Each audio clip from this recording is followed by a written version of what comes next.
बिस्मिल्लाहिर्रहमानिर्रहीम। मैंने आज रात ही जमशेदपुर जाने का फैसला कर लिया। जहाँ से कलकत्ता ज़्यादा दूर न था।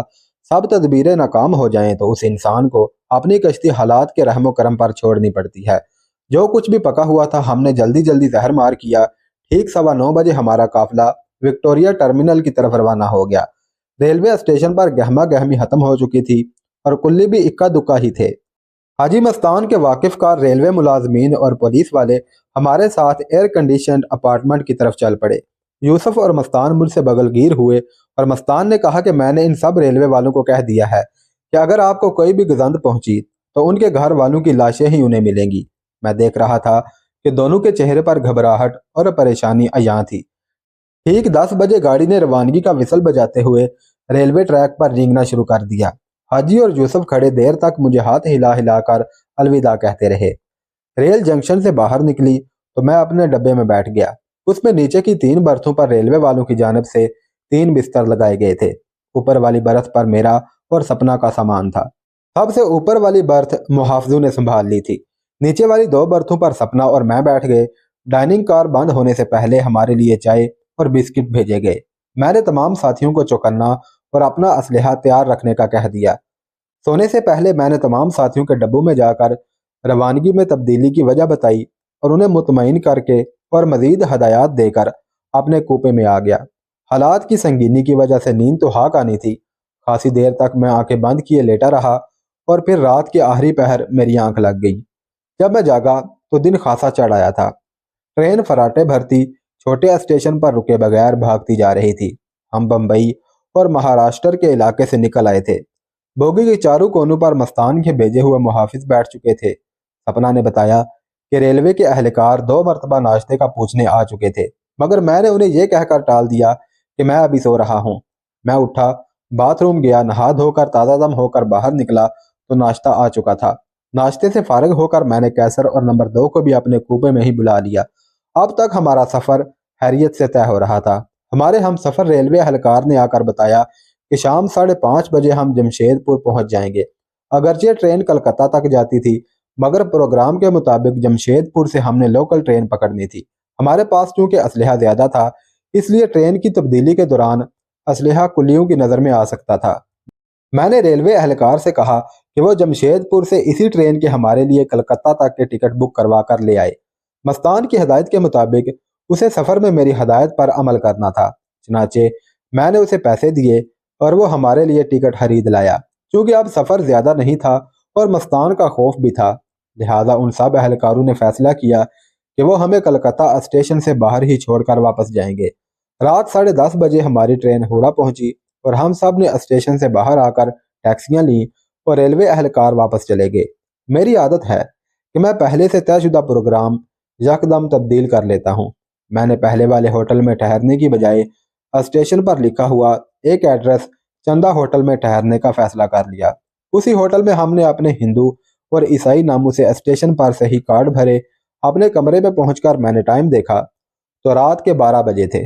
मैंने उस वक़्त कलकत्ता में मस्तान के नुमाइंदे को फ़ोन करने की बजाय मस्तान के खुफिया नंबर पर फ़ोन किया और हैरियत से पहुंचने का बताते हुए कहा कि मैं उसके नुमाइंदे को सुबह फ़ोन करूंगा और वह यूसुफ को भी हमारी हैरियत का बता दे। मस्तान ने कहा कि नुमाइंदे को फ़ोन कर दो, वरना वो रात भर इंतज़ार में जागता रहेगा। मैंने उसके नुमाइंदे को फ़ोन करके होटल का एड्रेस बता दिया तो उसने कहा कि सब इंतज़ाम मुकम्मल हैं, मैं दिन 10 बजे आपके पास पहुंच जाऊंगा।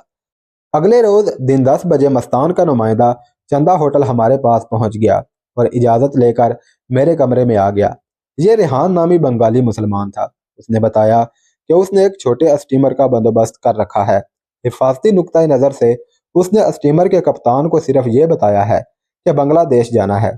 महसूस मुकाम हिरन घाटा उसे रवानगी के वक़्त बताया जाएगा। रेहान ने कहा कि बहुत कोशिश के बावजूद भी कोई ऐसा स्टीमर नहीं मिल सका जिसका कप्तान या मालिक मुसलमान हो, लिहाजा मजबूरन एक हिंदू को आपको ले जाने के लिए ज़्यादा पैसे देकर तैयार किया है। मैंने उसे यह भी नहीं बताया कि आप मस्तान सेठ के मेहमान हैं। ये बताने से वो जाने से ही इनकार कर देता। स्टीमर का अमला बमा कप्तान 14 अफराद पर मुश्तमिल है और उस स्टीमर पर 6 अदद छोटे कैबन भी बने हुए हैं जिनमें आपकी रहाइश होगी। इसके अलावा बाकी कैबन स्टीमर के अमला के लिए हैं। हिंदुओं के मिजाज और मुस्लिम दुश्मनी के मुतालिक तो आप जानते ही हैं, इसलिए दौरान सफ़र बहुत मोहतात रहिएगा। कल सुबह 7 बजे हमारी लांचें आपको खुले समुंदर में स्टीमर तक ले जाएंगी। साहिल से स्टीमर तक लांचों के जरिए इसलिए जाना होगा कि आप लोगों के पास पासपोर्ट नहीं है और सैर के बहाने आप लांचों पर जाएंगे। हमारी एक महसूस लांच आप सब का सामान लेकर आपसे 15 मिनट पहले रवाना हो जाएगी। मैं आपके साथ स्टीमर तक जाऊंगा। आपने जो असलहा बम्बई जाने से पहले मेरे पास रखवाया था वो भी उस लांच में ही स्टीमर पर पहुंचा दिया जाएगा।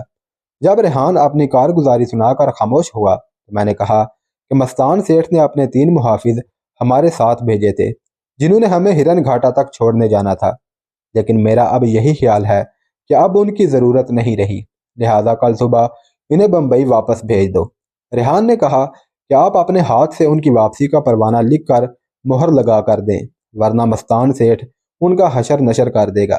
मैंने वहीं से लेटर पैड पर मस्तान के लिए रुका लिख कर दिया, जिसमें अपनी ख्वाहिश के मुताबिक यहीं से मुहाफिजों को वापस भेजने का लिखा। उसके बाद रेहान हमसे इजाज़त लेकर हमारी रवानगी की तैयारियों के लिए रुखसत हो गया। उसने कहा था कि अगर समुंदर पुरसकून रहा तो रवानगी से तीसरे रोज़ हम हिरन घाटा पहुंच जाएंगे। चौड़े पैंदे के ये स्टीमर साहल से 7-8 मील ही समुंदर के अंदर चलते हैं और ज़्यादा गहरे समुंदर में नहीं जाते। रेहान के जाने के बाद मैंने कैसर को बुलाया और उसे कहा कि सब साथियों को बता दो कल सुबह रवानगी है, लिहाजा तैयार रहें। स्टीमर के कप्तान का हिंदू होने का सुनकर मुझे एक बात सूझी। मैंने कैसर नंबर 2 और रजी को अपने कमरे में बुलाकर कहा कि स्टीमर पर रजी खुद को अपने ग्रुप का लीडर बताएगा, क्योंकि स्टीमर का सारा अमला बंगाली जुबान में आपस में बातें करता है और रजी बहसीयत ग्रुप लीडर ज्यादा वक्त उनके साथ गुजार सकता है और उनकी बातें समझ सकता है। रजी खुद को बंगाली जुबान से ना आशना बताएगा। अब तक भारत में पेश आने वाले वाकयात को मद्देनजर रखते हुए मैं सांप पर तो भरोसा कर सकता था, मगर किसी हिंदू पर नहीं। मैंने यह कहा कि स्टीमर पर पहुंचकर सब अपना असलहा तैयार हालत में रखेंगे और स्टीमर पर हर वक्त कम से कम 2-2 की टोली में घूमते रहेंगे और चौकन्ना हालत में रहेंगे। उस मीटिंग के थोड़ी देर बाद ही सपना मुझसे इजाज़त लेकर मेरे कमरे में आ गई। उसने इधर उधर की बातें शुरू कर दी, लेकिन उसकी आंखों में मुसलसल एक सवाल झलक रहा था। उसने अपने दिल की बात अपनी जुबान पर लाकर खुद पेशकदमी की थी, लेकिन अब उस पर औरत की फितरी हया गालिब थी और यूं महसूस होता था कि वो चाहती है कि मैं खुद उस मौजू पर बात करूं।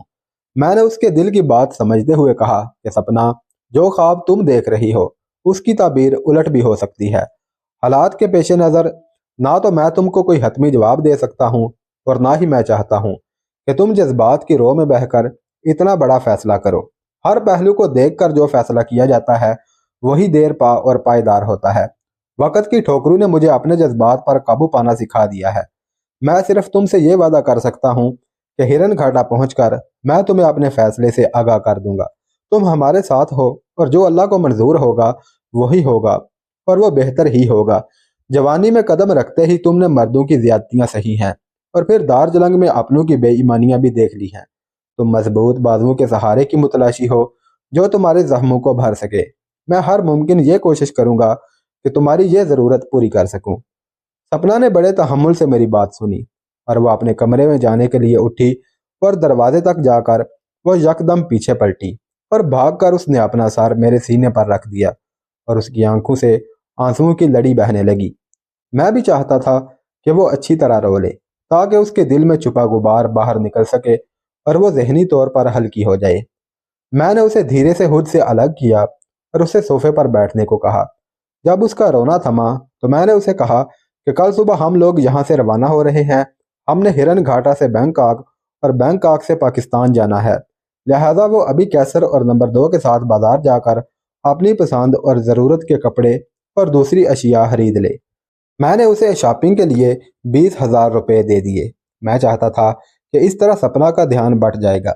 मेरे बाकी साथी कलकत्ता की आखिरी सैर के लिए उनके साथ निकल खड़े हुए। बाद दोपहर सब वापस लौटे और अपनी अपनी खरीदारी दिखाने मेरे कमरे में ही जमा हो गए।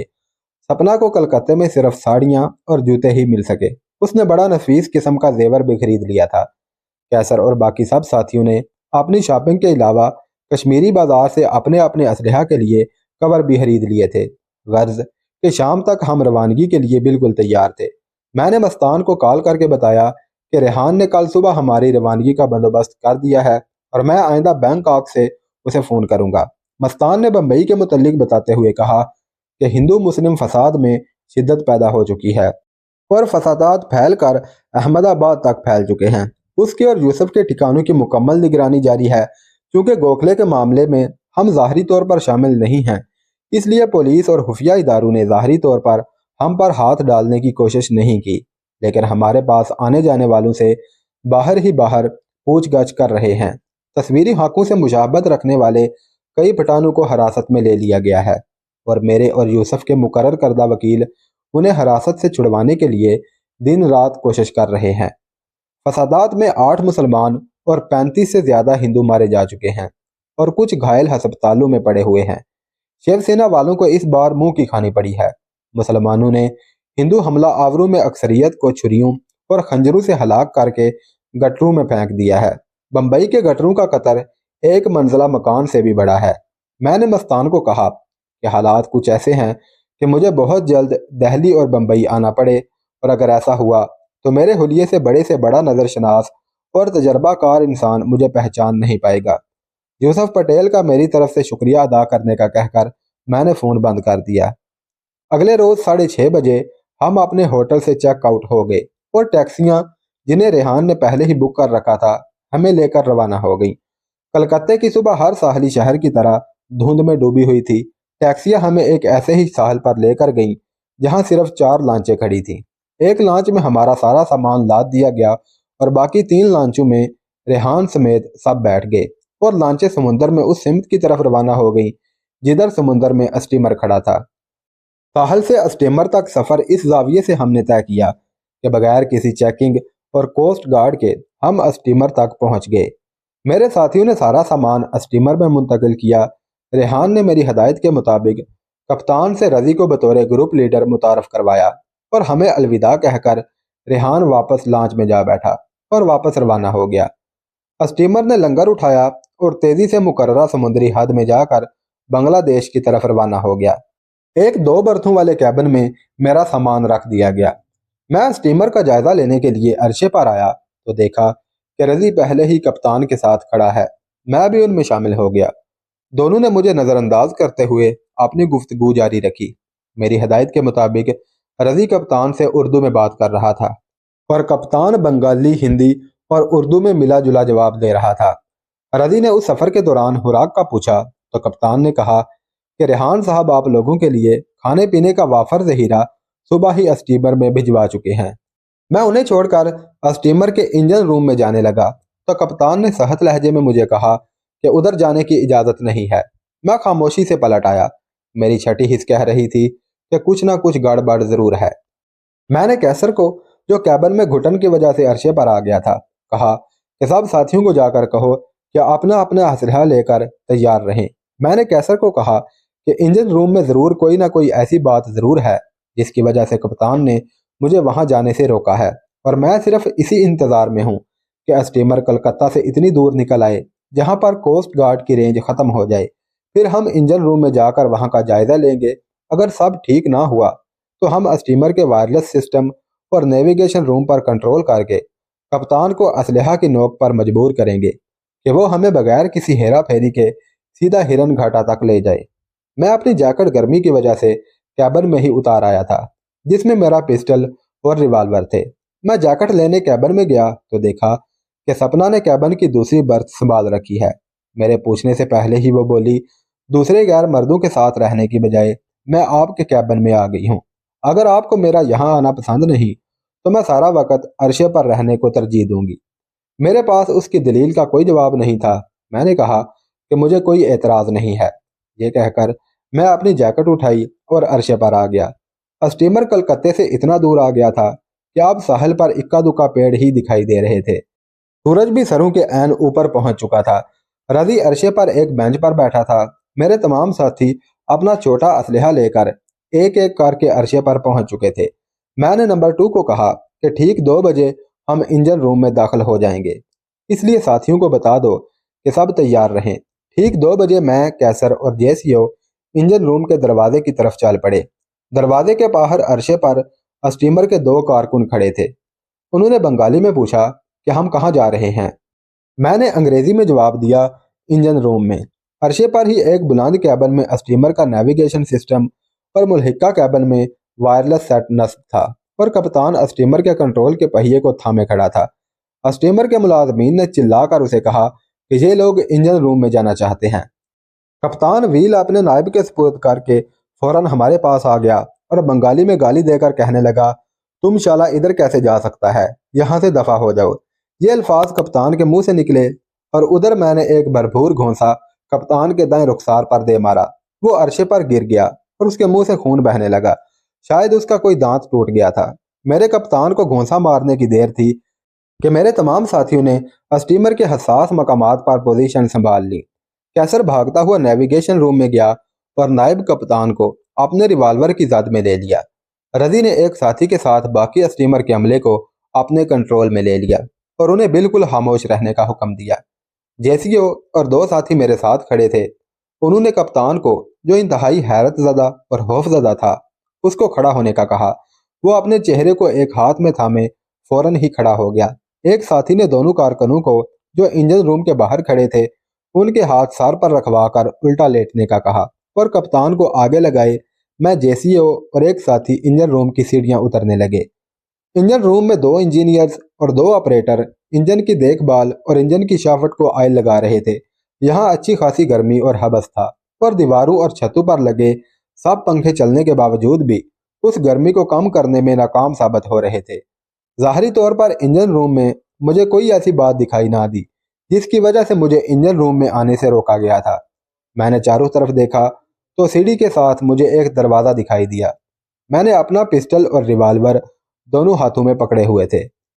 जेसीओ ने ऑपरेटर और इंजीनियर को स्टीन गन के इशारे से कहा कि वो अपना काम जारी रखें।